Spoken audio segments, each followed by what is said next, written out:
Just last week in Kenya, an 8-year-old girl was reported to be sexually assaulted on her way home from school. Of course, she was threatened to keep that a secret, but bits of the truth slowly came out. IJM was contacted immediately and helped counsel her way through court and after. Now she's returned back to her family in Kenya, more confident than ever. IJM stands for International Justice Mission and is a Christ-based human rights agency. I would love to do nonprofit or mission work sometime in my career, and I'm planning a mission trip to Kenya this summer. So today I'm going to talk about IJM history, their purpose, their beliefs, and finally the countries that they work in. First, let's take a look at their history. IJM comes from a call to mission work, to make God known through justice. Gary Hugan founded this organization just 15 years ago. He was a lawyer for the U.S. Department of Justice.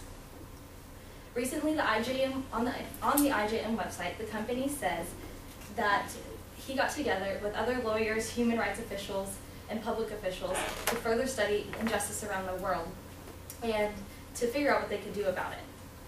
Cross-cultural leaders have helped to maintain this company and throughout the years.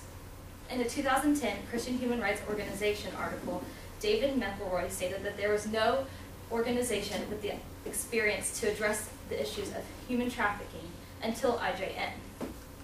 Such collaboration and partnership with investigators is essential with this organization.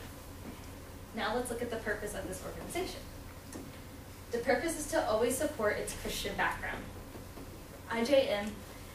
On the IJM website, they state that they are here to seek prosecution and imprisonment for traffickers around the world. Recently, Jeff Shapardo revealed on the Christian Post his personal experience with a mission trip with IJM. He explained how everyone's full of anxiety because you never know what's going to happen next. IJM also seeks to restore victims to what God has intended for them. To do that, they counsel victims to have hope and confidence in their lives after what happened to them. Also, they seek justice regardless of race or religion or any other status. Now that we've looked at their history and purpose, let's look at their beliefs. IJM beliefs come from that Christian background. At a leadership summit in 2009, the founder, Gary Hugan, explained how you just have to have courage, that God will reach out to the world that is yearning for something bigger and lead you.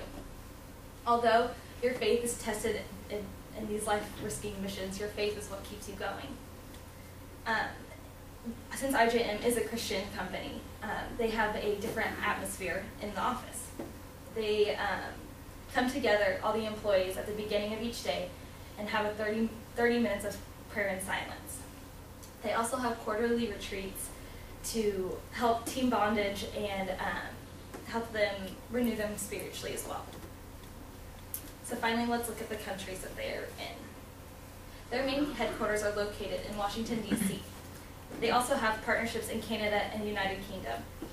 Their headquarters consist of accountants, financial offices, and public officials. Another position is field work, where you could be located in one of their 16 countries. They have ongoing operations in Central and South America, Africa, India, and many countries in Asia. Seeking justice for human trafficking is strongly needed around the world. IJM is changing lives throughout the world daily.